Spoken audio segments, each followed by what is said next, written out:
Welcome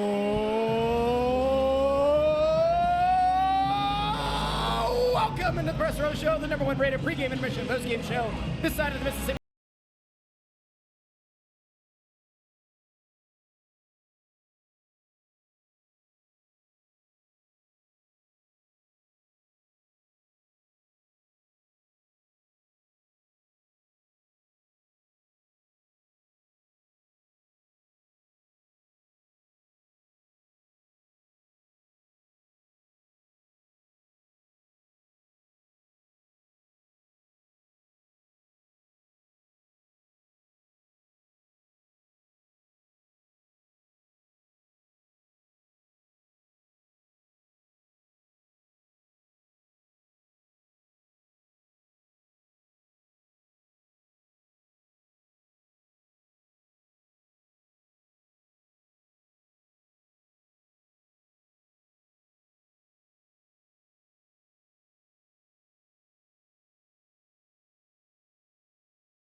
They had to call up Helga Grans on a emergency recall because of the injury to Emil Andre, which they're still not telling us exactly how long he's out. But yeah, I haven't heard anything on that either. Well, I was wondering if you have. Yeah, I have. Yeah.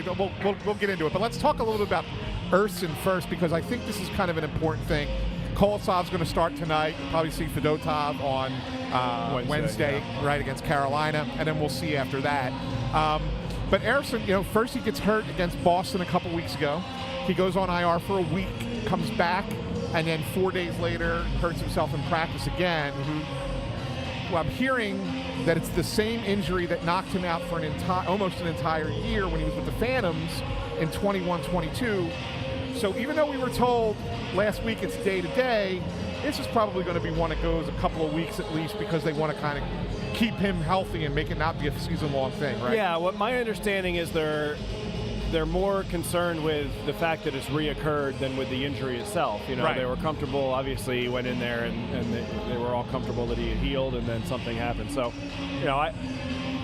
my report was 1 to 2 weeks. I don't know if you've heard anything different, but that's what I've heard. Yeah, I heard 2 weeks, but they're hopeful that it's 2 weeks. Yeah. I mean, we were also told Cam York was 2 weeks, and we're in the 3rd week now. Yes. So, That's why you just never believe the timelines they give you. Well, we'll get into Cam York too. There's stuff there. Yeah. There's stuff there as well. Well, let's just go there. But no, let's finish up with. I'd like to do one thing at a time. No, we can go everywhere. So, but the point is that 2 weeks ago, the Flyers were ready to send Ivan Fedotov out on a conditioning assignment just to kind of get him to play, and because they didn't want to put him on waivers. And now all of a sudden he's a guy that they got to kind of count on. Yep.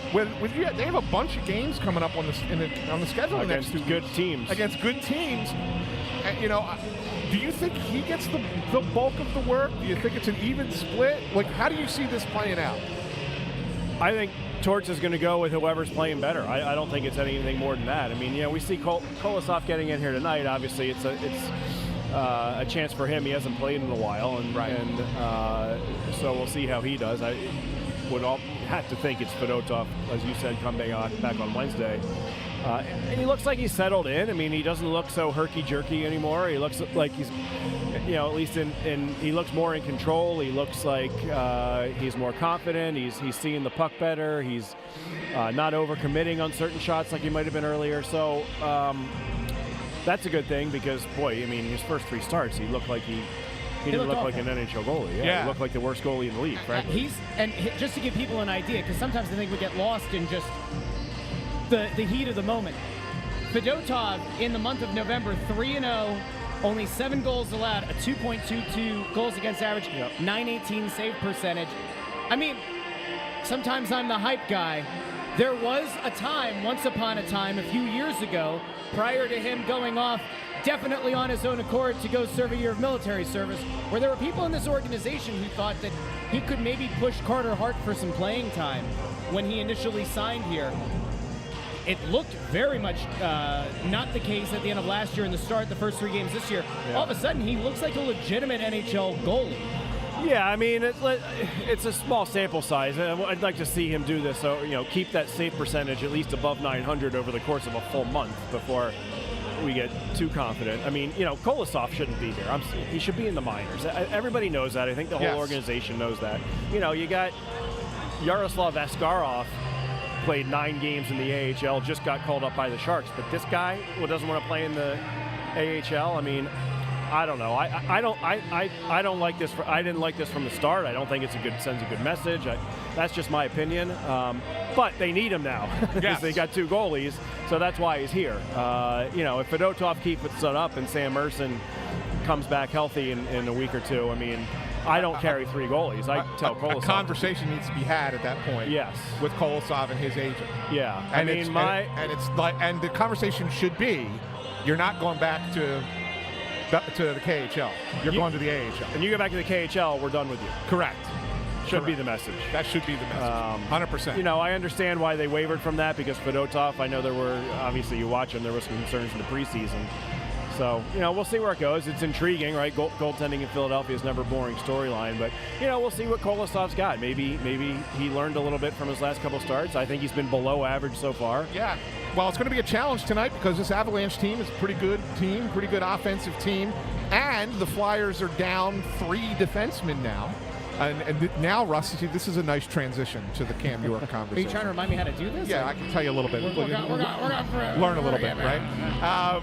But, so we'll see how they play in front of him. I mean, it could be that he gives up 4 goals and it's not a bad game because of how things are with the lineup right now. Yeah. But the situation is, Cam York and Jamie Drysdale and now Emil Andre are all out of the lineup. Andre, I've heard that it's middle body, whatever the hell that means. Yeah, I mean, he skated off, started holding his left side. Yeah. It looked like, rib area, or what is that they call that, oblique? Oblique, yeah. Maybe it's something like that. Who knows what it is, right? But it's middle body. Right. So you can't really guess because there are parts. You say, well, that could be upper body, that could be lower body. Yeah. But it's middle body. It's probably not the tootsies and it's not the head. Yes. Anywhere else is I've been told it's 2 weeks. Okay. Whether or not that tends to be the case, we were told 2 weeks for Cam York. You guys were told that. I heard the same thing. Yeah. And we're into week 3. I don't think Drysdale's going to be out for much longer either. No, as a matter of fact, I was told Drysdale's that if the games mattered, or it was meaningful games, end of the season, or in the playoffs, he would have played. Now he's still wearing a non-contact jersey in practice. Yes. So I don't think his return is imminent, but it's not far off. He actually may be still ahead of Cam York, even though Cam York's in a contact jersey. Right. York's injury, which is upper body, if you're looking, it's upper body. Yeah. It's a tricky spot because those kinds of injuries in hockey, they always, I feel like teams, whenever there's a shoulder injury, teams always hope for it to be sooner than it ever really is. Mm-hmm. And we're now into week 3. There was a thought that maybe he could, but now I'm kind of hearing Saturday. Right. He could be back. So, I mean, how does this, how can you literally basically rely on Travis Sanheim and Rasmus Ristolainen to play half the game and then cross your fingers? Well, that's what they're going to do tonight, right? I mean, Torch said this morning, I'm going to play the shit out of Sandy and Risto. So yes, that was am I his allowed to direct say quote. that? Yeah. Well, you are quoting the coach. That was his direct quote. That is the It was first a direct quote. And it's the first broken profanity rule. It was a direct quote. I'll put my money in the jar there. You know what? Do me a favor, Kevin. I know that you don't like the mini M&Ms. You have to eat a handful of these now as penance. So Sanheim, he's going to be pushing 30 tonight for sure, right? Yeah. But I mean, he's shown he can handle it at least in the last week. So it'll help that the Flyers are at home, right? They're going to get last change here for at least the next 4 games. I don't know how much time Zamula's been playing a little bit better, but now you got a kid making his NHL debut. I mean, it's going to be that defense in front of this goalie against that team. Yeah, that's my point. Yes, it's kind of tough, and it doesn't get any easier come Wednesday when you have Carolina come in, right? I mean, it's going to be kind of the same thing, and I'm not convinced that Granz is here for more than just the 1 game. Right. Even with York not being ready Wednesday, which I don't think he's going to be, I think that they have other options down in the AHL. And I know the fans would love for it to be Hunter McDonald, but I don't think it's going to be Hunter McDonald. Yeah, I didn't think he was. I like his potential, but he didn't look ready. Right, I don't think it's going to be him. I think it might actually be Ginning. Well, Samson's the other guy that Torts mentioned this morning. Ginning or Samson's, who I think they're debating. Yeah. It's one of those two it's going to be. So, which is good. I mean, look, Samson was a 6th-round pick in 21, right? I mean, he kind of is like, hey, if he's playing well enough, here's a guy that you drafted in the 6th round and get a chance to play in the NHL. That's pretty darn good. Yep. So good for him. I don't know if Ginning is ever going to be anything more than he was for that stretch where he played pretty good hockey for a few weeks. Yeah, and he had an abysmal training camp. Yeah, he was terrible in camp. Yeah. I don't know if he's gotten I haven't watched the Phantoms much. I don't know if he's gotten together. No, it doesn't look like it if you look at his numbers. Okay. But anyway, that. It is what it is. It's a real tough spot for this team. Even though that they've found ways to win and have been playing better, you suddenly hit a much tougher part of your schedule and you are beat up. Yep. That's got to. Yeah. Uh-oh, somebody knocked your light over there. Good catch. That's your last Miller Lite. Good catch. That was fun. Russ screaming and going heads up. Look at him. Look. Andrew, he's gonna blame you for. He's gonna blame you for this, isn't he? You got to put your mic on. Maybe. Yeah, he's gonna say it's your fault that you didn't see the person walking by hitting the light. I guess I have to. Yeah, you got to be on top of everything. Okay. That's all right. We look better when the lights are out. Right. That's right. Crisis averted. That's right. Let's talk a little bit about Colorado. I mean, they're a team that started the season 0-4. They're now 9-9. So obviously, they've kind of found their game a little bit, but they have been a little inconsistent. They're a top-heavy offense. Yeah. They've been a little inconsistent offensively. They've had games where they've put up 4 or 5 goals, and they have games where they've been shut out 1-0, or only gotten a goal or two. Like, what can you tell me about the Avalanche right now as they're starting a 4-game road trip themselves? Yeah, well, you got to stay out of the penalty box tonight. I mean, their power play is where I think they're 3rd in the league, right? Yeah. But I mean, everyone knows when you put Cale Makar, Mikko Rantanen, and Nathan McKinnon out on it, you could put Bert and Ernie out there with those 3, and they're going to get some goals. So that's right. It'll be a test for the penalty kill. I think they were only 4 for 6 in the last game, right? Yeah. So, but they've been generally good, right? Yeah, They've been strong. Yeah. And conversely, the Flyers' power play is it's in flux again, right? I mean, now you got all these injuries, guys coming in and out. Morgan Frost comes out, Couturier's in. Andre was running the point on the Flyers' power play. Now, I'm not sure who's going to be tonight. I mean, I would assume Sanheim or Zamula. Sanheim's going to get some power play time. He wasn't practiced, but Zamula, I guess, will be on the top unit. So, this could be a game where both teams, you look at the goaltending, could go either way for either team. That's right? their weakness. Yeah, of course. Colorado has no goaltending. Yeah, Georgiev's hurt now, so it's this. Yeah, this Annunen, Justice Annunen is in net. Yeah. He's been the better of their 2 backup goalies, but still his save percentage is below 900. Right.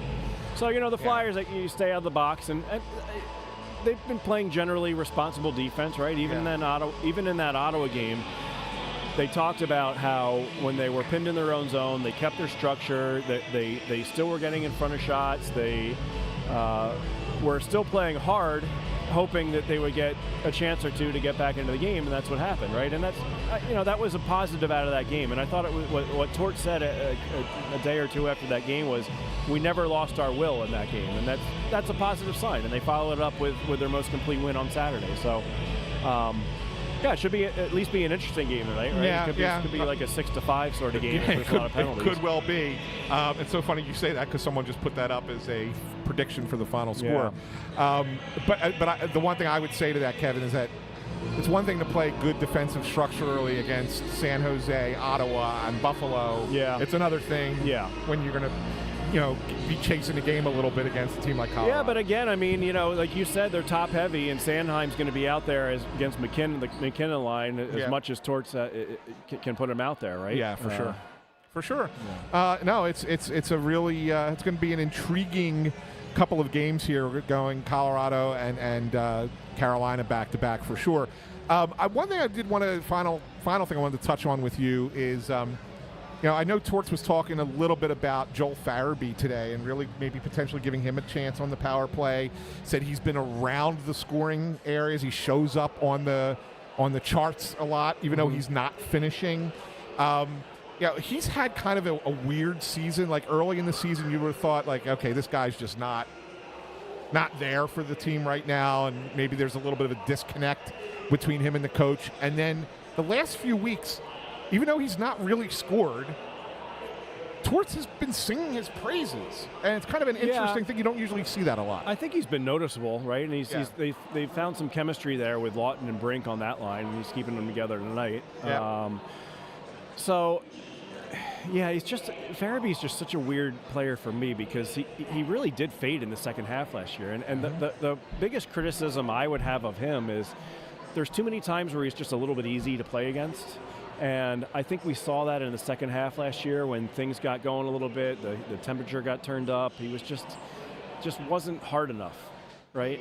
So, I think he's been good lately, and I think he should probably have more points than he's been, credited for so far. He probably deserves a little bit more, but I want to see him in these games against these harder teams. Not even necessarily Colorado, but the Carolinas, right? They play a really tight checking game. I'd really like to see him thrive in a game like that, right? Before I'm ready to say this guy should be here and should be part of the future. Agree. Well, Kevin, thank you very much for joining us. Anytime. As always, we'll get you on probably next week because there's so many home games in a row. I gotta go through the writer rotation. You'll be right back at it next Monday or so. I'll be here. Thanks, Kev. Appreciate it. Hey, Kevin, before you go, whoa. We have to get to the important stuff. Uh-oh. There was hockey talk here, but that's not really what we're here for. Uh-oh. Because as we know, this show likes to go off the rails sometimes. Kevin Kurz over here put out a very bold tweet not that long ago, and it needs to be addressed on this show. The M&Ms? The M&Ms. I was going to pull it up, but we'll just get to it now. So, in credit to the PR staff over here, they have improved the offerings. There was a year, I believe before you were here, there was no candy. I remember that. The candy was gone. Yeah. No sweets. I guess we were all fearing the beatus. They brought back the candy. There's hot dogs now, pretzels, popcorn. And yet Kevin Kurz, and cookies at the end of the game. And Kevin Kurz goes on to the Twitter, and he says that he doesn't like the mini M&Ms. You know what those are made for? Explain why you don't. What is wrong with the mini M&Ms? Because those are not designed to be eaten by themselves. That's what you put on top of ice cream, or put. I kind of agree with you. Yeah, and there's no chocolate in there. It's all shell. There's chocolate in these. I mean, you bite into it. There's some chocolate. M&Ms are the one candy that does not need to be effed with. They're perfect how they are. I kind of agree with you. I never thought about it that way, but you're right. Like, there's not enough there. No. It's just not enough. It's decent as an ice cream topping. Yeah, it's kind of like You know what it is? You have to shoot these out of the the little capsule they're in. They're in like the little container. Yeah. You know what I'm talking about when they the little candy cane container. Yeah, that's when right. they first came out with these, I was in like elementary school, and when they did, that's what you would do. You would, like, at lunch, you would see who could eat all of the M&Ms in one shot. So I'll kind of agree with you, but it's better to have the minis than to have nothing at all. Knock yourself out. it's kind of like Coke Zero. No, Coke Zero's an absolute abomination. You should be ashamed for drinking it. I'm just saying, Unless it's not they as want to good as sponsor regular the show, Coke. in which case Coke Zero is the greatest soda in the history of sodas. All right, Kevin Kurz of The Athletic. Are we done here? Yeah, we're Thank done. you. I guess. Thanks, Kev. All right, there he goes. Listen, I have to put the intern on trial because Do you want me to move the camera or no? I don't even know. Bundy should be coming over in a I'm second. bringing the intern on here because Yeah, go ahead. we have beef here. All right, I have legitimate beef with the intern today. What did he do wrong So now? the guy, it's not the propaganda and the bots that he paid for last game that said what a great job he was doing. Can you give me that bigger rectangle? We had a drunk fan up here. Who Not- was, by the not way, one of our wait fans. a second. What? Before you start accusing him of calling him a He drunk was drunk. fan, He was drunk. he is the son. All right, don't say it. No, he wasn't drunk. Nobody needs to know who he is. It doesn't matter. No, but I'm saying like of somebody who we might be doing business with soon. No, that wasn't him. That was a different guy. Are you sure about that? I'm positive. It was a different guy. All right.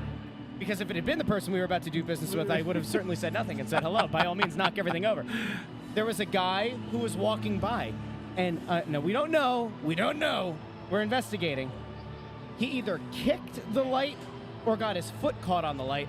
The light came a-tumbling down. Now, you can't see it there, but it's on a tripod, and it's a big light. Intern Andrew, unbeknownst to him, just staring off into space, doesn't notice the light hurling towards his face, a water bottle, and this Coca-Cola. It's behind me. It's right. It's in your periphery. It's right here. Anyway, he doesn't see it. What do I do, Ant? The people can go back. They can scrub back. I think we need to clip. I think we need to clip you screaming like a banshee. Yeah. To make sure that the light didn't fall. Well, because it would have hit the soda. Kevin Kurz is going, "Hey, you're losing your light," and you're like, "Look out! It's coming!" Ah! You're screaming like a banshee. Well, because this guy. And I'm like, "It's a light." Why do you expect me to be Peter Parker? I got up and caught it before. You can see it. It's in front of you. I'm reading the comments to make sure nothing inappropriate goes out on our airwaves. I need people to tell. You know what? Get Bundy on here. We need to get Bundy on. Here he comes. Bundy has to render a ruling on this because it is one of the most. Listen, there have been times where the intern has done great work, and there have been times that the intern has not kept us safe. Bundy, what you missed is a guy either kicked or knocked over the light, and the intern had no idea it was happening. I had to leap from my seat to catch it. Isn't that the whole? Oh, sorry. And he didn't turn your Sorry, mic on. forgot. All right, hand up on me. Struggling a little bit. What are you talking about? This is not my fault. Isn't that his job, is to make sure that the equipment is safe? That's a big part of it. The only one that's angled horizontally as he looks this way. You have to be a protector as well as the intern. He's on like a 45-degree angle saying it's behind him. It's not behind Bundy, him. you missed it because it's also Russ leaped out of his seat, screaming. Yeah. Really? To catch it. Because it was going to hit that, and it was going to hit the soda onto the board. Russ was far more entertaining to me than intern Andrew not moving. He almost took out the whole set. I didn't know it was falling. It wasn't like I saw it falling and elected to just let it fall. It's all fun and games till someone's head split open with the light. That's exactly right. If We're just here trying to keep everybody safe. If you want me to start swinging at people, I'll do it. I don't care. Bundy. What's up, guys? Welcome Good back. to see you guys. Welcome back to the show. Welcome back to you guys. Thank you very much. Interesting matchup tonight between the Flyers and the Avalanche. We were just talking with Kevin Kurz about this. Flyers are a little beat up. Obviously Sam Erson's now on IR for probably 2 weeks. Emil Andre is going to be out of the lineup probably 2 weeks. You're looking at Cam York going into week 3 of an injury that was supposed to be just 2 weeks. Right. Jamie Drysdale still out of the lineup. They're now calling up Helga Grans to be in the lineup. You're playing 2 guys who've been healthy scratches in Eric Johnson and Igor Zamula. And you're going up against a very top-heavy offense, and you're using a goalie who hasn't played in 3 weeks or almost in Kolosov. Hey, this perfect setup. Yeah, I was going to say to you, it's a game where everybody looks like there's no way they can win this, but this is probably one of those games where they stupidly find a way to fall into it. This Flyers team, I've followed them for many, many years. I don't know if it's a makeup of a lot of the individuals here, but the more that it looks as bad as it could possibly look, the better they are. Like they'll show up like you watch. I mean, I have them winning the game tonight. And that's not by accident. I think it's by design. So we'll see. We'll see what happens. But yeah, whatever you think looks like something now in this league, it's not usually. That's not usually how it goes. It's crazy, especially with this Avalanche team being a team that started the season 0-4.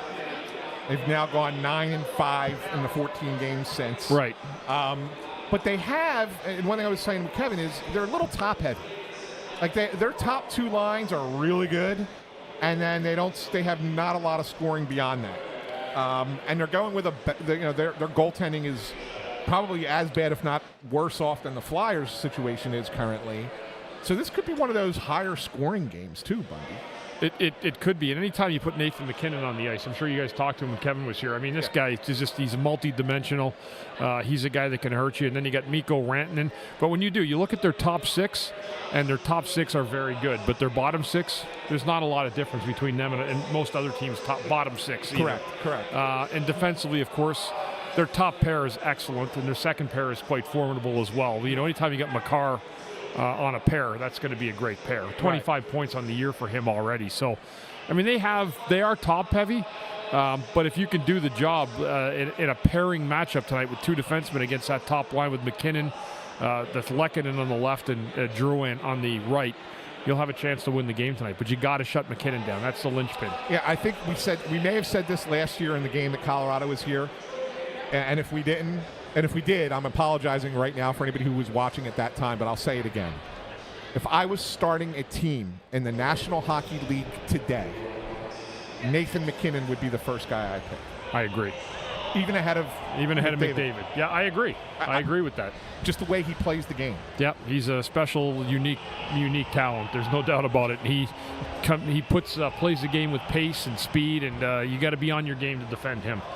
Yeah, it's really good. So, what are they looking at on the back end there, Bundy, with such turmoil as far as the lineup and going with who they have to go with? Like, how is it just a situation where Sanheim and Ristolainen are going to have to play like 30 minutes tonight just to kind of hang in this game? They're going to be very top heavy with that top pair. They're going to have to gobble a lot of minutes, whether it's 30 minutes. And these are the kind of games, like, you could have Sanheim playing as well as he's played lately, and he has played extremely well. But this is the kind of game you need to see if he's at the top of his game, I want to see how he plays against McKinnon. And so that's an opportunity to match those guys up against that top line and then get them an extra probably 4 shifts in each period, which will probably get them up, Anthony, close to 30 minutes.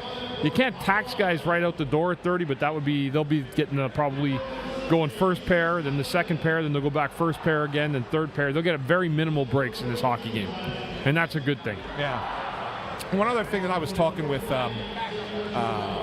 Kevin about on the offensive end of things is, Joel Farabee is a guy who was in towards his doghouse a lot last year, didn't do much of anything down the stretch second half. I'd say the first week and a half, 2 weeks of this season looked a lot like he did at the end of last year. And since then, he scratched him a game or benched him a game and then said, you know what, I got to give him more minutes. He deserves a chance. And since then, I think he's only got the 1 goal. But Torts has done nothing but sing his praises. He's played much better, Farabee. He's played better defensively. He's had better positioning. He's making smarter plays with the puck. And sometimes, I've noticed it too. He's not made some of the bonehead non-look passes or plays that you don't want to see guys making. He's made smarter decisions with the puck and without the puck. And I think that's why his game's gotten a lot better, Anthony. Well, they need it to be better. They need it to be better, no doubt. I mean, last year, remember when we were predicting, Torts said, those guys are going to have basically a different address. And I mean, we thought he was directly talking about him last year. Correct. At the end of the year. There's no doubt. I don't think it could have been anybody else but Farabee. Correct. But he's answered his detractors, and he has played very, very well this year so far. Guys, we were talking about the goalies a little bit ago, about Ivan Fedotov, about his fantastic play over the last 3. If you look at Kolosov, it's interesting when you think of how the goalie situation has changed a few times so far this season and about the circumstances that led to Kolosov coming up. We really thought Fedotov was on the outs, was very likely to be sent down because of the contract would have gotten through waivers. Kolosov this season has by no means been lights out. 3.92 goals against, taking on a talented Colorado team. We're going to get to predictions here in a second, but like Bundy, what? Except Fedotov's not playing tonight. All right, sorry, Kolosov. You know who I'm talking about. Kolosov. The other guy. Kolosov, yeah, he's Belarusian. Kolosov, what does he need to do tonight, Bundy, in order to try to get some kind of something going? Because he hasn't been getting consistent playing time. Stop the puck. You like that for an answer, Rusty? You know what? You know what? I think with him, he just needs to be just come in and just try to be good, be solid, be another player on the team. And I think that's what Fedotov did. I thought the way that he presented himself in those 3 games, I thought he just went out and played hockey. He didn't worry about too much that was going on around him. But Kolosov, the same thing. I think he's got a unique opportunity here tonight against a very good offensive team to make a case for himself and to let the Flyers know, listen, if we do have a starting goaltender or goaltender's out, we have viable options to put a net where we're not going to be worried about it. And I think that's what's up against up against it for him tonight to show that he can play in this league and play consistently. Can we go to Kyle Adams' comment real quick? Kyle Adams says, Anthony DeMarco tweeted a few days ago about Minnesota. Holy crap! I got to turn your mic down, Bundy, because yeah, please. That back? Yeah. Tweeted a few days ago about Minnesota being interested in Farabee and Brink. You guys hear anything more about that? So what I can tell you is the Flyers have sent a number of scouts out to watch a couple of teams, Anaheim, Minnesota being among them.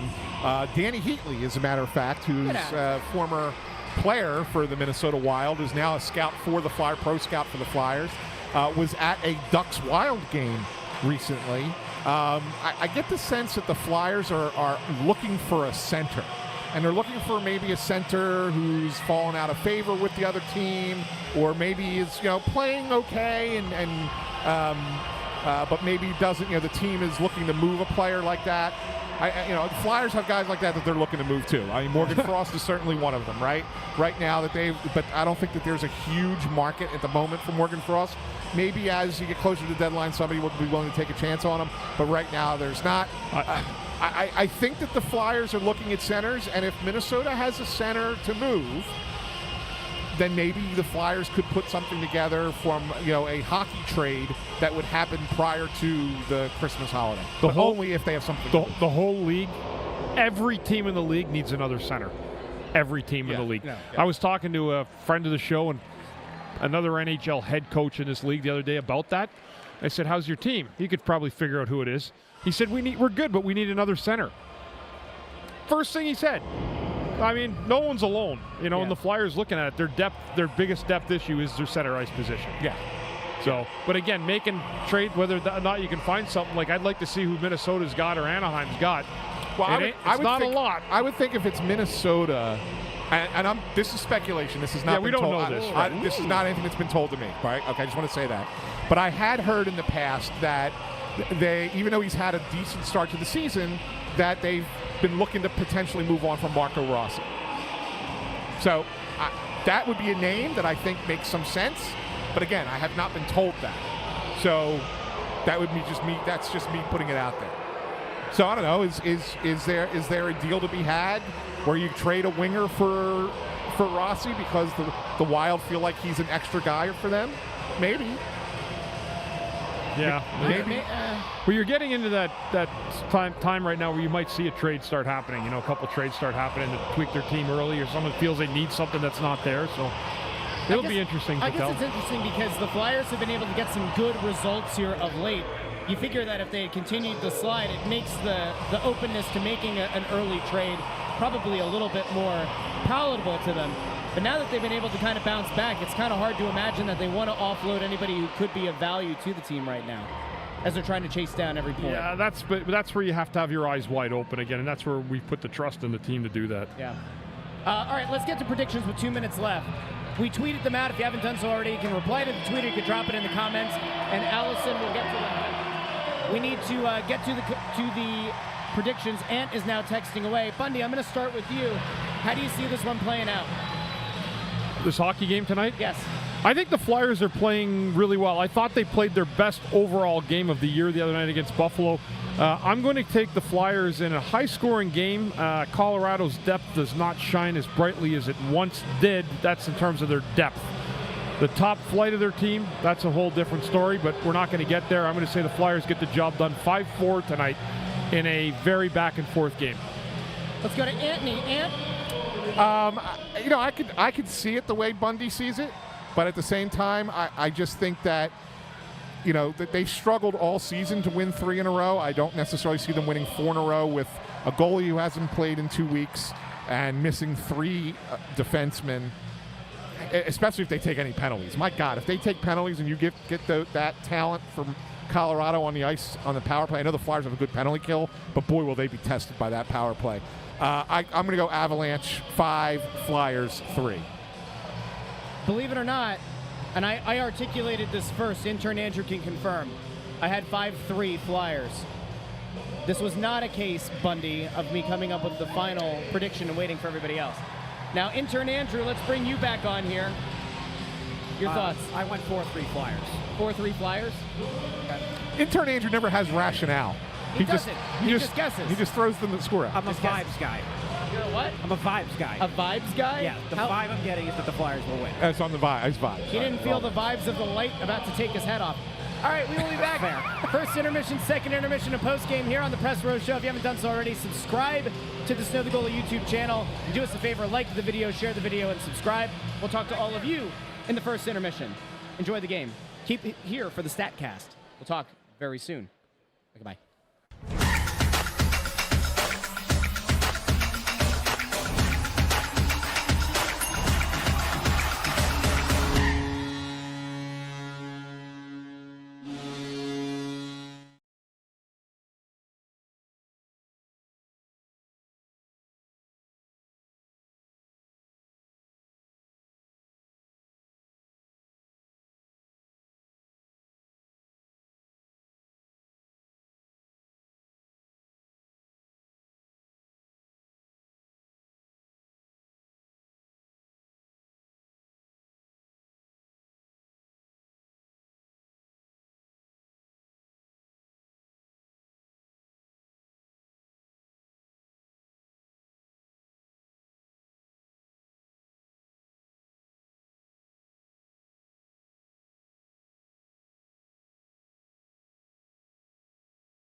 Welcome back into the Press Row Show, the #1 rated pregame, intermission, and postgame show this side of the Mississippi, south of the Arctic Circle, north of the equator.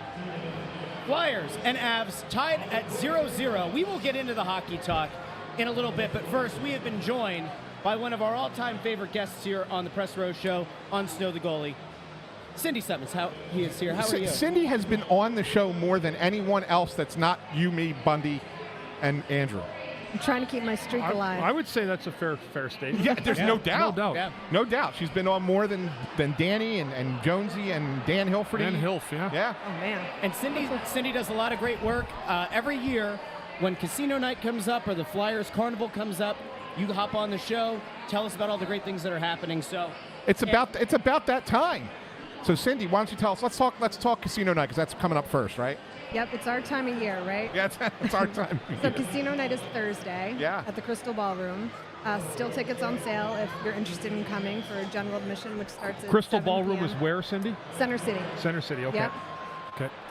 And it's a great night. The full team is there. The broadcasters will be there. A lot of other Flyers, talent, and special guests.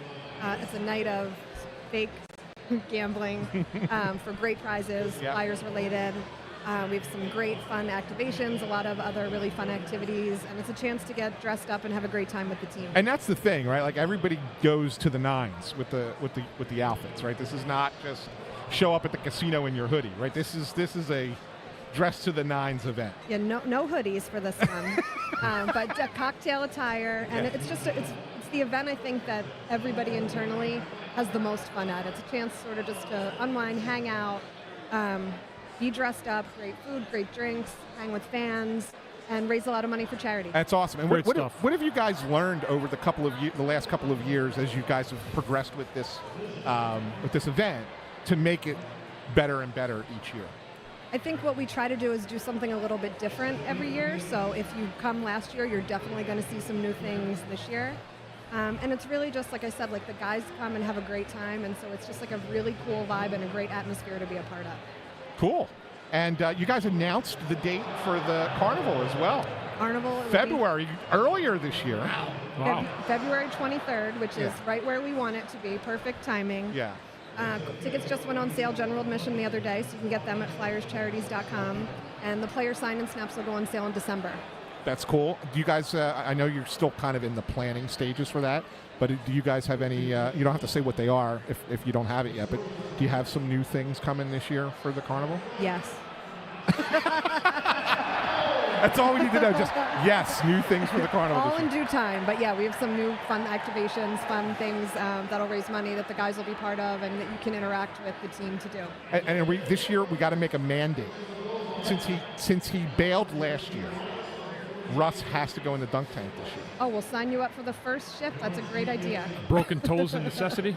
you know what? I'll take the first shift. I don't want to be the 7th person in the dunk tank. He's got like this. I will take the pristine water. Yeah, he's got like this skeeving thing that he's got. After the 7th guy, it's half water. Yeah, it's just, I'm looking at Kate right now. Mark him down. First shift. First shift. What time will that be at? 11 a.m. 11 a.m. Oh, that's great. 23rd. Great time. Great time. Perfect time for you. And we'll do the show at And 12. then we'll do the show. What if we set up the show just in front of the dunk tank? We have to talk to Cindy about that. If we can maybe set Where are up we gonna where be? the dunk tank is. Although I liked where we were last year. I did The too. escalator. It's a great place. Yeah, it was really we'll have good to there. talk logistics. Yeah. Anyway. That's awesome. That's awesome. Anything else, Cindy, that we should know about that you guys got coming up, or? We always have great auctions coming and going. So Hockey Fights Cancer is Monday, and we're going to have a lot of great things here at the game for that. Oh, But wow, we'll also great. have a Hockey Fights Cancer auction, including jerseys. And then we'll roll right into our Black Friday and holiday auctions. So we have a lot of great fundraisers and a lot of ways to get some really cool items that you might not get anywhere else. That's awesome. That's awesome. There was something that happened since the last time I think Cindy was on. Was the last time you were on was at the carnival or like leading up to the carnival? I think so. It was at the carnival. Do you remember who we had on the show? I don't remember the little girl's Oh name. yeah, that did happen. Like, we should talk Natalie. about. Yeah, Natalie. Natalie. That she was able to kind of get the groundswell of support to save the hockey rink in New Hanover Township up by So Gilbertsville. I got a story about that. Oh, go So ahead. Cindy, they actually followed up with me. I'm going to be doing their podcast. Awesome. in like 3 weeks. Yeah, so those Awesome. 2 little girls from that rink, that was just unbelievable, and I was happy and proud to be there that night for them. They did are a great thing. unbelievable So little yeah, girls. so I'm going to be doing their podcast in like 3 weeks. Yeah, we actually, if I have a quick second to tell you this story. Yeah. So we took them to the league office the day before we opened the rink. And they got a tour of the office. They met the commissioner. They went all around and met a bunch of NHL executives, and they were handing out business cards. Really? For real. That's For real. fantastic. Yeah, That makes what's sense. great about those girls is we open that rink, and they have dreams to grow the game even more, and they have plans and ideas to make it happen. That's great. That's so cool. I'm so glad that you guys got involved with that. That's such a great story. Because we have way too much pickleball Yeah, right. in our society. They have internships, I assume, waiting for them when they're a little bit older. Oh, I'm going to be working for them one day, for sure. For sure. Right. Cindy Stutman, thank you very much for stopping Thanks, by. Cindy. And anybody, they can just, the one thing we didn't say, tickets for any of this stuff or the auction items, everything, PhiladelphiaFlyers.com, right? FlyersCharities.com. Oh, FlyersCharities.com. Oh, I got the wrong site. I had to ask, right? I'm glad that Cindy was here. Otherwise, I would have gotten it wrong. Thank you very much Thank for you, stopping by. guys. Thanks, Cindy, You're the as best, always. Cindy. Yeah. Thank you so much. Great job. Unofficial fifth host of Snow the Goalie and the Press Row Show, Cindy Stutman. Yes. She does a great job. Could put that on LinkedIn. Fifth host of Snow the Goalie. Yeah, it's good. Those are the things that people strive for in this life.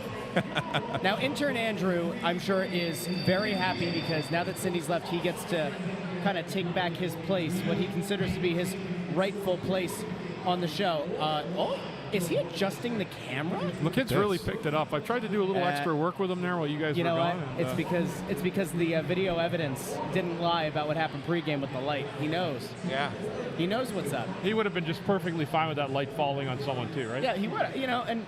People. There were some people said in the comments that I was making too big of a deal out of it. I don't think people understand the health and safety of everyone at this desk is of utmost concern here at Snow the Goalie and at the Press Row Show. Okay, let's talk about the game for a minute. We have to before we get to stat of the night from intern Andrew. He's getting himself set up. He's still getting himself set up. You know what? That first period was interesting.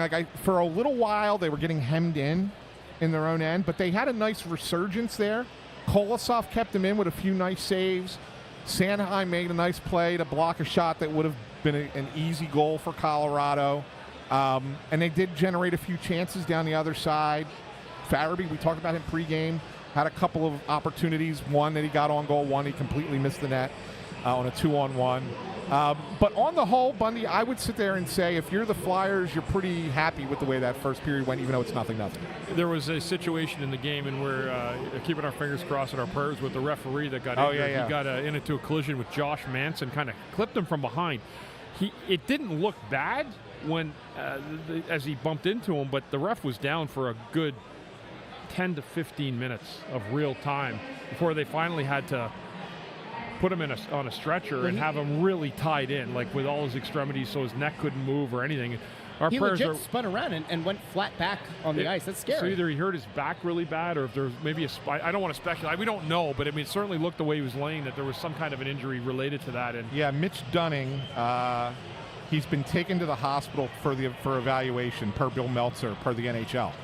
So NHL is saying he's been taken to a local hospital for evaluation. Okay.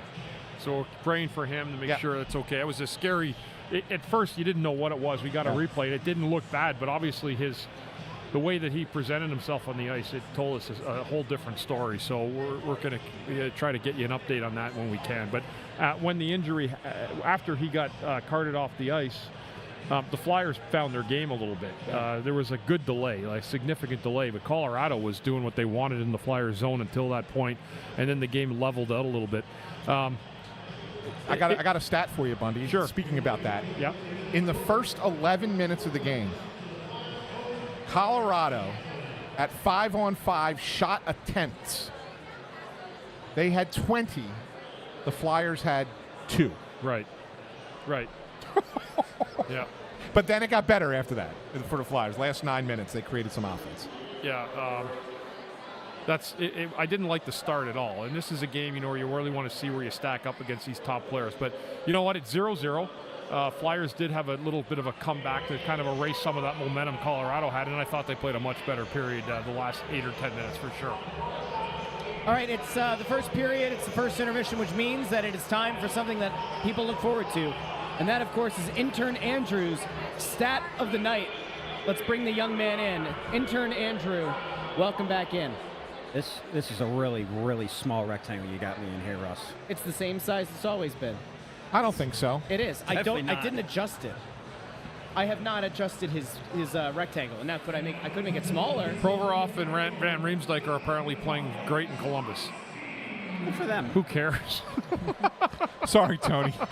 Sorry. There you go, Andrew. Sorry, didn't mean to. You didn't want Bundy to, Thank There you. you go. I just expanded it for Kill you. you. Happy? All right. You ready? Yeah, go ahead. So Matvei Michkov is coming into tonight, currently riding a 4-game point streak. No scoring in that period, but if he gets another point tonight, he will become the 4th Flyers teenager in the last 20 years to have a point streak of 5 games or more. The other Wait, three... wait. This would be a good question. In the last 20 years, you said? Yeah. Teenage. So Simone Gagne. No. No, he was before that. Sean Couturier. Yes. No, 20 years. No, right, so- Gags was here in like 97 or 98, 98, 99. 99, maybe. I guess you're right. Yeah, All so it's right. 25 All right, so years. 25 years. Couturier. Did Bobby Brink? Nope. No, he wasn't a teenager Was he either. a teenager? That Provorov. Nope. Wow. How many other teenagers did they have in the last 20 years?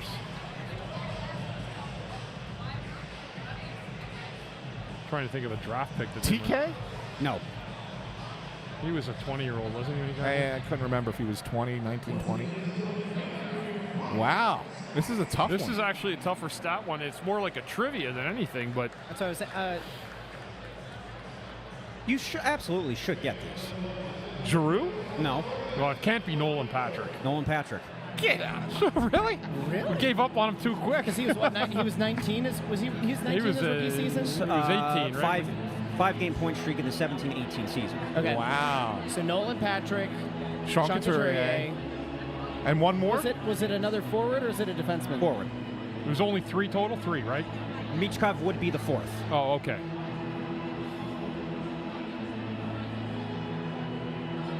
JVR? Nope. How old was Pat Sharp and Williams? How old were they when they? No, that was No. before then. That was long before. That's before then. Ghost was never here as a teenager.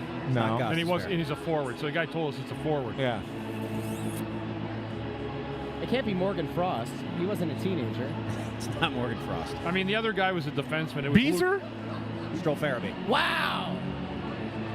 How about that? Wow! You know what? That would have been a good. That would have been a good trivia question. Yeah. I can't believe he was played here as a teenager. Yeah, that trivia question might. Whatever the trivia question is today, might pale in comparison to that. I was afraid of that. What are you going to do? That was a really good one. If my trivia question stinks, I apologize in advance. You know what it is, though? Notice that he limited it to the last 20 years. You guys brought this up. Bundy, I think you brought it up on the Halloween night that I wasn't here, where you guys kind of held his feet to the fire, that all of his questions happen to be about the last 20 years because he's so young. 20. It's like 15. Yeah. The last 15 years. Yeah, I'm biased. I'm 28 years old. What do you want me to do? He doesn't It's time know. to grow up, kid. Were you even alive for like the heartbreak against Tampa? In 2004? Yeah. That was like my first Flyers memory. So it's your fault. It might be, yeah. I apologize. Yeah, sorry. You know the worst part about you guys being gone? I had to hear Andrew gloat about Andrew Franklin's Penn State Nittany Lions the other night winning a game against James Purdue. Franklin. James Franklin. Nah, Might as well be Andrew Franklin. What does that mean? I mean, dude, who cares? The guy stinks. They're the 4th-ranked team in the country. That doesn't matter. They can't beat Ohio You know how State. they're the 4th-ranked team in the country? Because a bunch of idiots like me, who are voters for the AP poll, ranked them 4th. I'm talking about the College Football Playoff Committee. No, he's not coming on. No, I know, but I'm pointing out that my cousin is standing right there. Oh, okay. Yeah. There are a bunch of SanFilippos walking around up here. We have too many of them. That's not a SanFilippo, just so you know. Well, there's like 7 SanFilippos. Your bastard son is over here. Yes. You can say that word because it's not an inappropriate one when used in that context. Correct. Like Jon Snow. We're trying to see how many of the bad words we can use because Kevin Kurtz used it in the pregame. Cursed pregame. But he did so by quoting Torts. Oh, I have a great way I Who can did?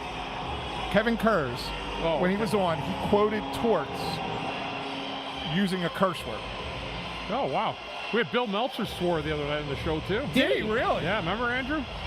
Meltzer Bill cursed? Meltzer's cursed on the show, and I'm No, like, he didn't. yeah, these guys come on thinking You're it's like the supposed to regular. send me a timestamp of a big moment. That's a big moment. I thought we were trying to avoid that. I thought we were trying to avoid Yeah, swearing but on if it's this. Meltzer, okay. Sorry. I Meltzer, actually have. Meltzer swore, he got cursed. Everyone thinks this is like the regular press row show that I we did. do. I did mark down when Kurz did it today. Though. Okay. So I'm not allowed to Bundy bomb on this show. No. Just so you know, when But anytime we're you in the know what? arena, we don't Bundy bomb. I have a way that you can get around it because I know a word that sounds just like it. Do you know what the word? I'm not going to do it. Do you know what the word for seal is in French? What kind of a seal? I do just because of the Family Guy bit. Yeah. I'm not going to say it. Can we spell it? Go ahead. It's P-H-O-Q-U-E. That's right. Pork? No, P-H-O. P-H-O-Q-U-E. Q-U-E. Oh, okay. Just gonna. Never mind. That sounds like something that they would have said on That is actually how it's said. It's P-O-U. P-H-O-Q-U-E. That sounds like something that would be said on what was that show in French Canadian when you were watching through the squiggles? Blue Nuit. Bleu nuit. Avec les fuck. That is it. That's not a dirty word. That's the word for it's seal in French. Sorry. We didn't make the rules. We didn't create the language. Well, I'll That's tell you what, fantastic. I guess there's going to be a lot of really bad seals out here some nights.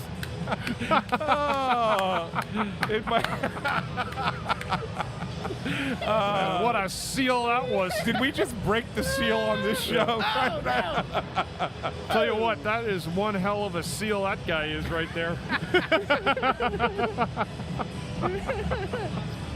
Oh, it's fantastic. All right, well, Second period upcoming in a minute.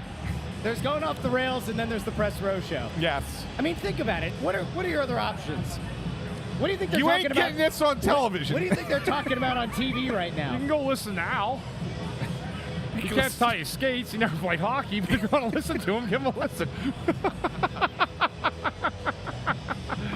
Come on, you can't do this on NBC. I did it. You can't do anything. They got you like you're like a robot down there. They got Yeah. your program to tell you whatever they program you before. They have what's the word? They have what's the word that we heard today? State media. No. Yeah, that's I it. use the term state media. You did. What? What's the term that they would have to put constraints? They'd have guardrails. Guardrails. Guardrails. Guardrails. We'll There have are to talk about that. We There are are the guardrails. We are Yes. the guardrail show. Yes. There are guardrails. What's your take, Alclea? Listen, here's See you a next tease. Here's a intermission. tease for second intermission. Not only do we have intern Andrew's trivia, but we are going to pit Anthony's biological son and his bastard son head to head for who knows daddy the best. We're going to do that in the second intermission. Everybody, we'll talk to you very soon. If you haven't done so already, go subscribe to the Snow the Goal YouTube channel. We'll talk to all of you in the second intermission.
Welcome back into the Press Row Show, the number one rated pregame, intermission, postgame show this side of the Mississippi, south of the Arctic Circle, and north of the equator. Flyers down 2-0 at the end of, how many periods are we in? 2 periods. I know. The second intermission show is where we get to Intern Andrew Trivia, which we will get to. And we have a new segment as we pit. A very special segment. It's a very special segment called Who's Your Daddy, which we're going to get to a little bit later on, as we pit Anthony's legitimate son versus his illegitimate son, Intern Andrew, to see who in fact knows their papa the best. But we'll get there later. But first, let's get to what happened in that second period. Cale Makar happened. Yeah, he almost had a natural hat trick. Actually, probably should have had a natural hat trick. Did right? he get the second one, or was it Lehkonen? Did Lehkonen tip it? I thought Lehkonen tipped the second one. He did. Wow. But it was all Makar. So it started off again. McKinnon finds a way to find open players like not many players can. In the first goal, he found Makar slipping behind the covering forward, and he snapped a shot, glove side, about 2 feet high. It was a brilliant shot right through a little bit of a screen. And then the same play developed a few minutes later. Identical play, except Makar didn't have quite the amount of time, and the shot was taken. It ricocheted off something and into the top corner of the net. But there was goalie interference. Now, it's great that there was goalie interference. I absolutely hate that call was made. Yeah. I cannot stand for the Flyers, for the Toronto Maple Leafs, for the San Jose Sharks, for every team in the league. That goal has to be counted. I mean, I don't like it. There wasn't enough there where a goalie doesn't have enough to fight through that play. Just so you know, they credited Makar with the second goal. They did. Okay, yeah. so he's had a hat trick, but one of them didn't count. Yeah. And then the third goal was again Makar just getting pucks to the net on the power play. So yeah, it apparently hit off a flyer. On the right. end. And Andrew Fawcett, thank you for the bottom of our screen with what is goalie interference. I don't know what that was. The only thing I'll tell you is that the review was very quick. Yeah. Very quick. But the side angle, I don't know. But it was because he had his skate in the blue paint. That must have been it. That must have been all it was. But I wouldn't want that puck, that goal taken off of or a Flyer goal, and I just hate that. Bundy, one of the things that you pay a very close attention to is you like to watch the defenseman. I think it's just natural. As a former defenseman yourself, you sit there and you watch these guys and how they're playing. And I asked you halfway through the period, what have you noticed out of the defensemen, even though that they gave up 2 goals that period? And you thought that Helge Grans has actually played pretty well. I actually have liked him. Yeah. I think he's got some upside. I think again, unless it's one game, and I know what that emotion's like for him and what his stomach is doing. Sometimes you get those nerves and butterflies, and it makes a guy feel a lot better than having playing his 12th or 14th game where you're a little bit more comfortable. So I've liked what I've seen. He's gotten up in the play. He's moved the puck fairly well. He's done a good job tonight. Yeah, and I think on a whole, the defense has played about as well as they could. I mean, the one Makar goal is a power play. Was that Mishkov's penalty, which was a bad penalty, right? I'm not sure if that was that one. I didn't see the call, but if that was a Mishkov call, but I was just stepping away for a second when that call was made where they scored on the power play. Yeah, not a good penalty by Mishkov. The offense was there in the second half of the first period, generating chances. Wasn't there at all in the second period. It was not, especially late in that period. The Flyers actually had a little bit of momentum late, but they weren't able to manufacture anything to the net in real hard fashion. I mean, they had some chances, but nothing great. And Colorado is doing what they do. I mean, they slip around with guys like McKinnon. McKinnon's just unbelievable. He's just an unbelievable hockey player. And I mean, you get a guy like that on your team, and your fortunes change for a decade, and that's what you're seeing with a team like that. And Makar. And the thing with Makar, and one last thing before we get to Intern Andrew's trivia. One of the things that had been going on with the Flyers with the power play, you remember they got off to a really nice start beginning of the year, and then the power play started to struggle a little bit. And one of the concerns that the Flyers had, although they weren't saying it publicly, was that Jamie Drysdale was not shooting the puck enough from the point, and so what would end up happening is that the opposing team penalty kill would collapse a little bit more down low, basically give him the shot, saying since he's not shooting it, we're going to try and take away Mishkov or take away the front of the net or whatever, and the power play started to struggle.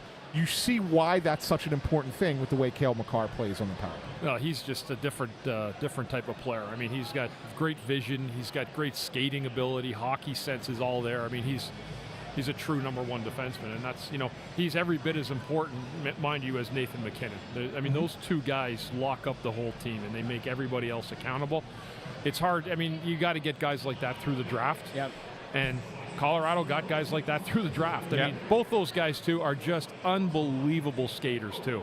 Like, you watch how, they just fly with that puck, and that's the difference. And the closest player that anyone has, like, on the Flyers to them right now, and it's not it would be TK when he gets moving around the ice. Yeah. But he's no Nathan McKinnon. There's only a couple guys in the league like that. Is there somebody from your time that you can remember that reminds you of Makar at all? I played with Sergei Zubov in Dallas. Yeah. And Zuby was not like the fastest skater, but man, was that guy slick. How about Niedermayer? Scott Niedermayer, Niedermayer, I'm putting ahead of him. Yeah. I'm putting ahead of Makar. I mean, that is a big statement, right? Like you're talking about one of the great genius defensemen in the history of the NHL, Scott Niedermayer. That guy was a nightmare to play against. You'd be trying to look for him on the point, and he'd be down in the corner with the puck. Yeah. He had he looked like he was like a fourth winger sometimes, or a winger, third winger on the ice, and he was just unbelievable. But yeah, he's a step ahead of Makar, not far, but he's a better player than Makar. It kind of like me. I think sometimes we get kind of Paul lost. Coffey. Yeah, Paul Coffey. I got the Paul Coffey part 2. I got Paul T. Because Coffee was long gone by then. I got him at the end. He was decaf tea? Paul. Yeah, I got Paul Chamomile. Paul T. All right, let's do this intern Andrew trivia. Yeah. All right. Intern, we summon you from your slumber. Arise, awake. We have this and then who's your daddy, so let's go. Okay. So in researching for this question, Flyers versus Avalanche, I was like, let me do a little bit of research on somebody who played for both of those teams, Peter Forsberg. Okay. And in researching, I learned something, and I am going to get blasted in the comments for this, I'm sure. I had no idea that he was drafted by the Flyers. Oh my God! You didn't know he was part of the Lindros trade? So, well, look, it's important to learn things. If I told you that they should never have made that trade again, would you have agreed with me? Okay, so I'll do my first.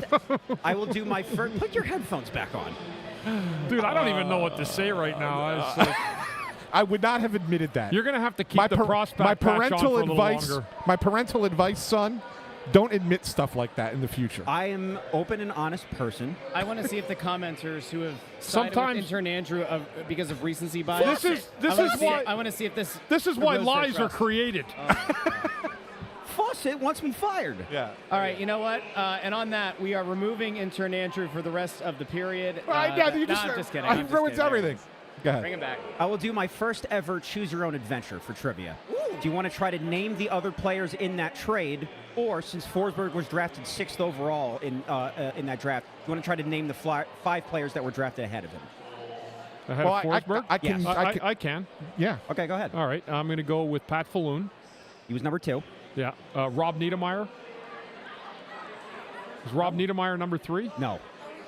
Okay. You just said him, Bundy. Scott Niedermayer? You just talked. Scott Niedermayer. I'm sorry, Scott. Yeah. That's what I meant. Yeah, he went number 3.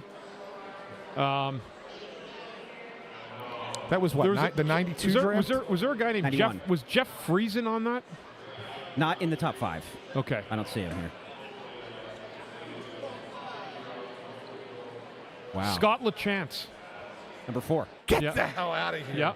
I remember that. How do you get that? So what happened was I had to get drafted in the top 3 rounds of the NHL draft in 1990. I don't know what the rule was, but I had to go in the top 3 rounds. And I remember my agent came out to me and said, listen, I'm going to tell you right now, if you don't get picked, it was in Vancouver, you're going to go in the top 10 next year in the draft for sure.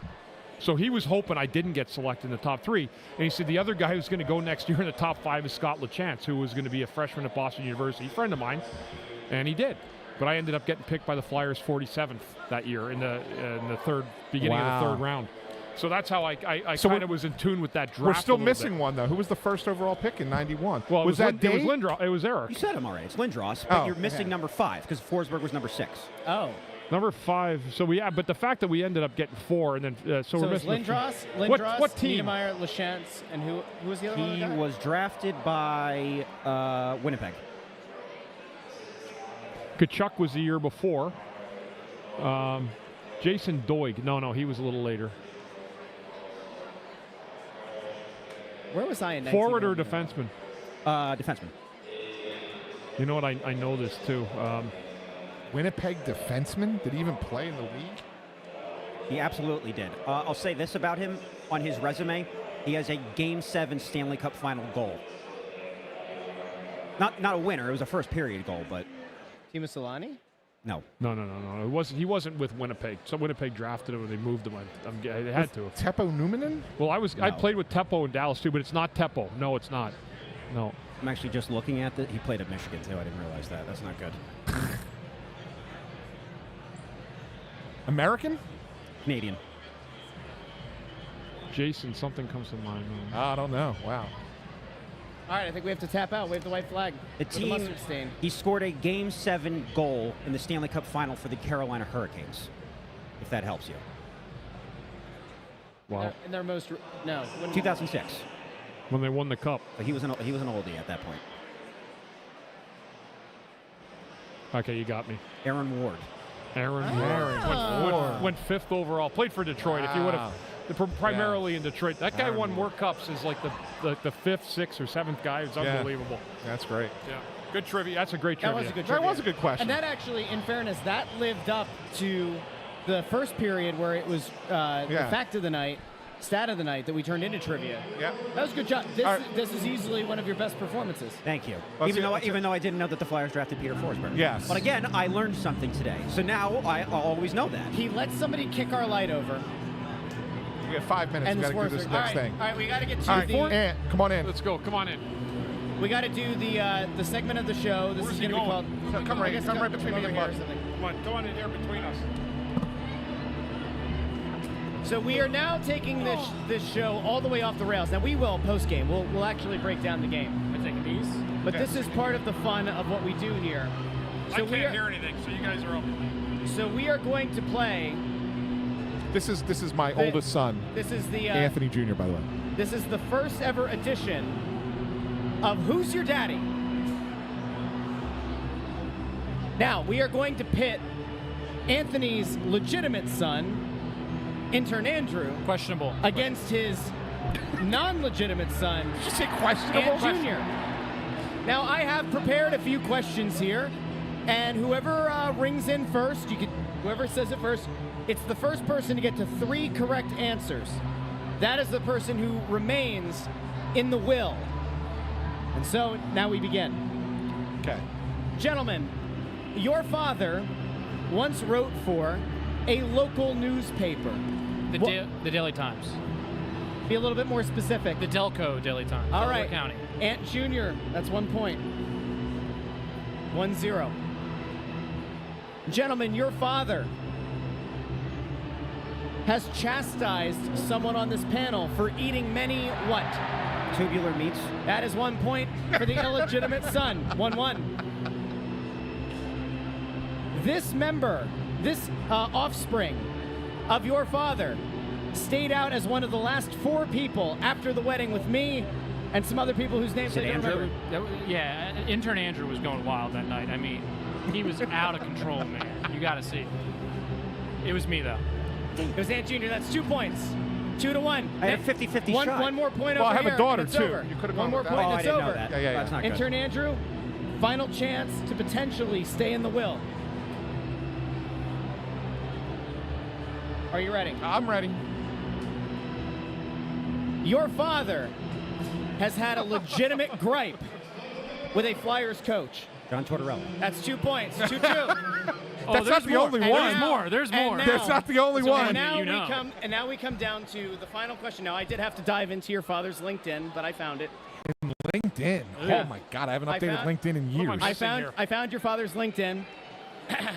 Now, at one point, your father wrote for a medical journal that covered 2 types of medicine, 2 medical specialties. If you can name either of them or both, I'll go for both, but I'll set a time limit here of about 45 A seconds. type of medicine? There were 2 types of medicine that your dad wrote about. I just really hope it wasn't like ED medicine. It was not. It was Penicillin. not ED I can't medicine. confirm or deny. Is it penicillin? It wasn't about No, medicine. I don't medicine. The type of medicine. No. That you go to a specialist. The Yes, it like was the department, the a study. medical department, a study of a certain kind of illness. Yes, that's a better way to describe it. A study of illness. Parkinson's? No. No, I don't. I mean, we're down to 15 seconds. Think about kinds of medicine that You don't remember what I wrote about when I was Wow. there? Wow. Or even the name of the magazine? do you think I read your stories? Well, you wouldn't have read these. I'll give you a clue. One of them was the specialty of Dr. House's best friend on the show House. Oncology. And there we go, 3 points to 2. ladies and Hemonc gentlemen. Today. I worked for Hemonc Today. Okay. Hematology and oncology. We That found the real means son. that intern Andrew is now officially written into the will. Aunt Junior, you gave a wonderful speech at the wedding, but you are officially out. I don't make the rules. That's unfortunate. This is how it works here. You've been a disappointment, son. Wow. That's all right. Yeah. I'll give it to someone who's a lot less disappointing. Right here. The gentleman to my left. I've always said February 13th, 1974 was the greatest day in human history. That's his birthday. You looked up his birthday? You know his birthday? Why do you know his birthday?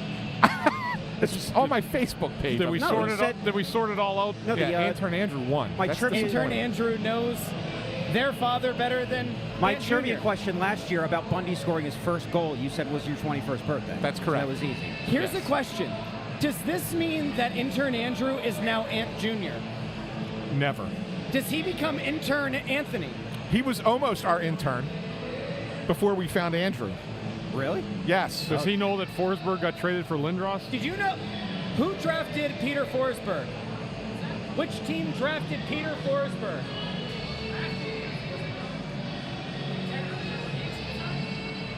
Yes, you're right. It's Quebec. Yeah, you're 100%. Yeah. Yes. He said the Nordiques. No, it's wrong.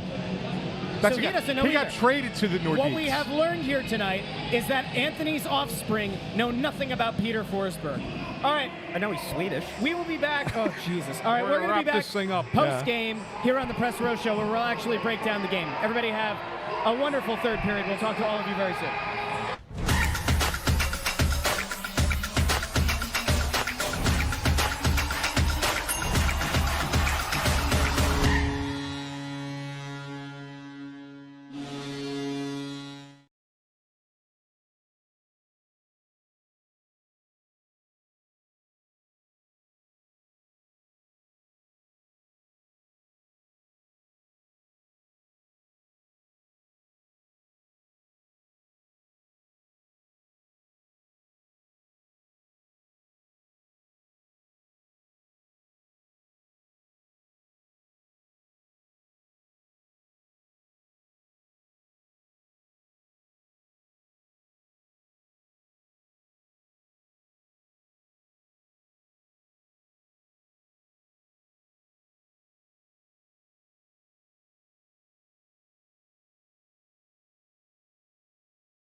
So the Sixers.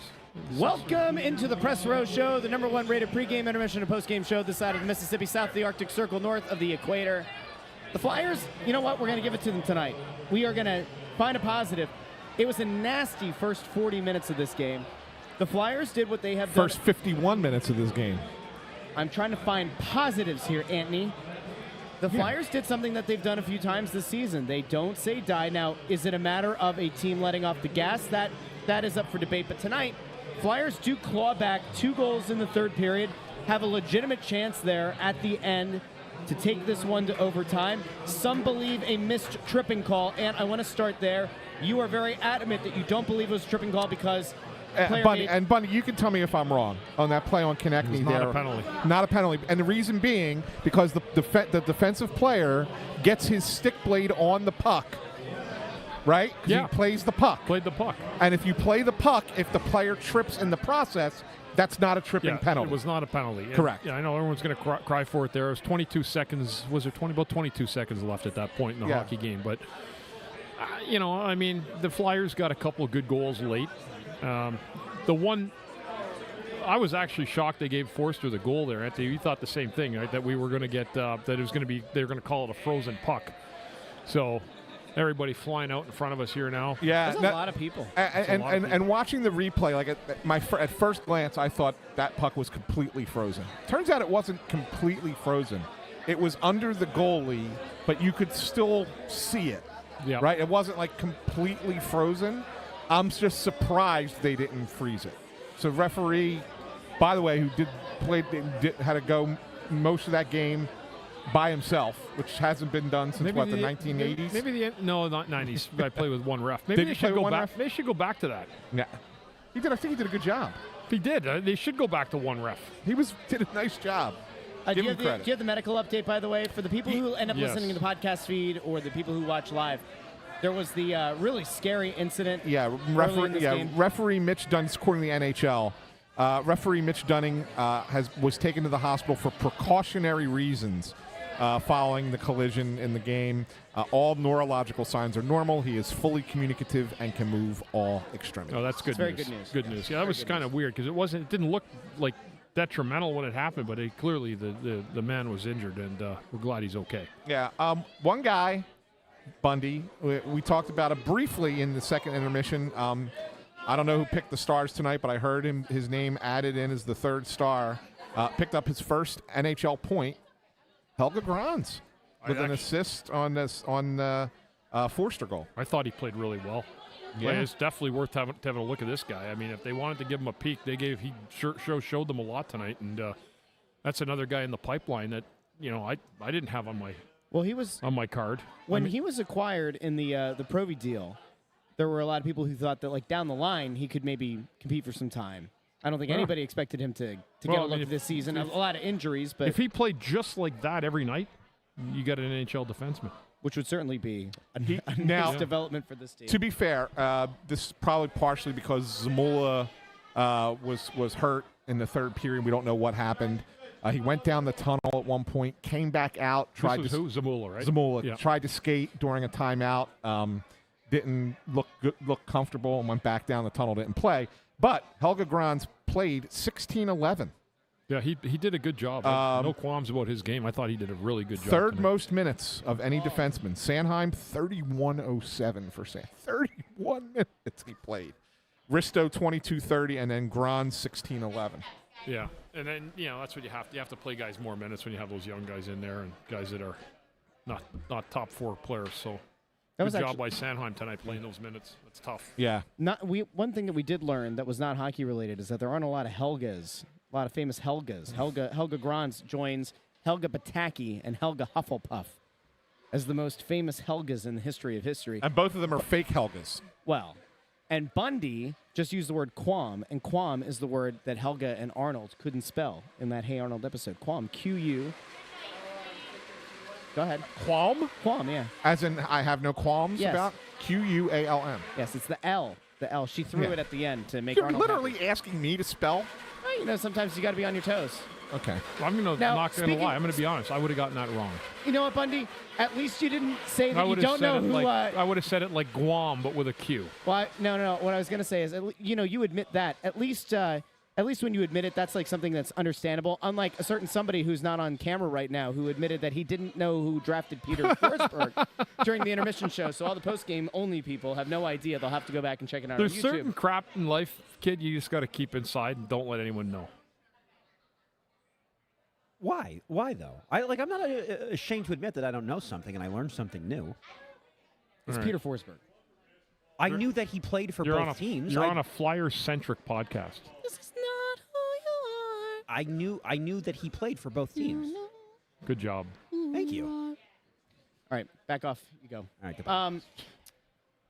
One guy that we talked about pregame that we had no expectations at all for, that ended up having a pretty solid game in net, was Alexei Kolosov. Yeah, he was all right. I mean, he wasn't. He was fine enough. Yeah. Now, in fairness, there was a goal called back because of goalie interference that we talked about during second intermission. That Yeah, and I originally, we're iffy on and my original initially. thought was the second McCarr goal that was official was my original first look. I thought, oh, that's a bad goal, but it did hit off of a teammate, Right. and then kind of carry him in. So that you can't really take put that on the goalie. No, he played fine. I thought he didn't have to make any dazzling saves, but he made They had Colorado had the puck a lot in the Flyers' end. And, I mean, they finished with 29 shots, so he gets 26 saves. Not bad. You did a pretty good job tonight. Not a bad effort. The other one we did miss, we did miss one of the great names in all of sports right now in hockey. Ivan Yes. plays for the Colorado Avalanche. I mean, that's right up there. Can you think of any other instances where there have been two? I can tell you this. I once worked with a guy named Gary. Really? Shout out to Gary. Yeah. Have you That's- guys ever known that's- anybody else like the that's- same first? Now his first and last name, it was one R and then two R's. But I had never previously met a person with the same first and last name. I knew Do you know John? I knew a Neil Nielsen. Johns. What? Neil Nielsen, I knew. Oh, that's close enough. I think we can count it. My dad used to work with a George. No. Yeah. That's just punishment to a kid. Yeah. Like when the kid's born, your last name's George. Like, let's call him George. Like, really? Also, do you remember the Red Wings player Martin Ferk? I think Yeah. he's the FRK. the only player in league history that didn't have a vowel in his last name. Yeah. That's true. Do we have to bring it back I knew up? that. Do we have to bring up how to say seal again in French? No? Today's show has gone off the rails in the most delightful way. We had a meeting earlier today. Can I tell people about one of the things that was said in the meeting today? Go ahead. So we're talking about the beauty of the Press Row Show and why so many people enjoy checking out Press Row Show and Snow the Goalie. And one of the things is that we just say what comes to mind, and sometimes the show goes off the rails. And they're like, well, we were talking about like ways to expand and all that. And they're like, well, there might have to be guardrails. And so we talked about this earlier. And so what did we do on the show that happened the same day? Yes. Kevin Kurtz came on and broke the no cursing rule, quoting Torts. Yes. We educated people on how to say seal in French. Somebody used the A word in the comments that intern Andrew brought up, which he's not supposed to do. I think we had almost all the bases covered. Yeah, we did. Almost all of them. Yeah, we loaded the bases. Just need to hit the grand We slam. just need to know what are the guardrails. We need to know what the guardrails We are. want Anyway. the show to be very much like a locker room. Yes. And I try to bring in my locker room experience. Yes. But this is what we want the show to be: hockey talk while we're in the locker room or sitting at like a bar or an event, and we're talking hockey with you.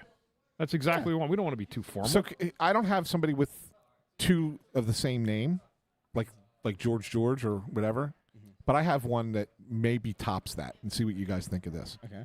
I grew up with a guy whose name was Chuck. That's very good. Good job, Michael. That See was ya, good. Mike. Take care, buddy. Mike, the organist. Was just about to kick over our light. If you missed that pregame, That was funny. Somebody knocked over the light, and intern Andrew. Yeah. But he's But done a great job tonight. I grew up with a guy who played on my baseball team when I was a kid, and his name was Chuck. But we had to call him Chuck Six. I remember asking him, I said, why do we have to call you Chuck Six? He says he was one of 9 boys, and they named every one of them Chuck in the family. Well, that's like, what's his name? The boxer there, right? George Foreman. George Foreman. Yeah. That is true. He's got like 3 Foreman. Georges. Yeah, that's Yeah. right. They had 9 Chucks, and he That's was too the many. he was the 6th. So he was Chuck 6. How do they determine which one was going to be 1 and which one was going to be like? What do you do How when you about, yell in the house? how about the order that they were born? Oh, I guess yeah, that would be. Oh my God! So you can't just yell, Chuck! Andrew, you're struggling tonight, pal. I should have stopped and thought about that. For a second. All right, I'm cutting my mic. Very good. Good seeing you. We'll catch you next game, kid. You know what? He's done such a nice job, and he did such a nice job last game when you and I were both out. Yeah. He did a really nice job when you were out, right? And I had to go to New York. Were you here? No, you weren't. You weren't here. You were on your honeymoon. Yes. He's done a really nice job filling in. Yeah. He's done a very nice job. He has a lot of loyalists in the comment section. There have been accusations of bots and Russian collusion in getting intern Andrew all this support in the comments. But I can confirm he has a cell phone, he has another device, and he has his computer. So he might be 3 of those commenters. But you know what? He's done a nice job. Yeah. Give it up for him A tonight. couple of people keep asking about Minnesota. I know I addressed this pregame, but just for the folks that are still with us or maybe weren't here for pregame, there was a lot of conversation about the Flyers possibly being interested in somebody from the Minnesota Wild. I don't have anything specific on it as to who they are looking for, but I can put a couple of pieces together for you. I do know that they were scouting the Minnesota Wild. I do know that they were also scouting the Anaheim Ducks. And I do know that they look at center as their greatest need. So if you want to sit there and start thinking about players on those teams who play that position, feel free. I don't think that there's anything imminent, anything close. I don't think that there's been any offers going back and forth. Tires. I think it's just a matter of once the trade deadline gets here, if so-and-so is available, we might be interested. Let us know. I think it's that kind of thing. Well, apparently Friedman said on 32 Thoughts, I think it was this morning, people were bantering about that Nashville could be looking for a top 4 defenseman that still has some term.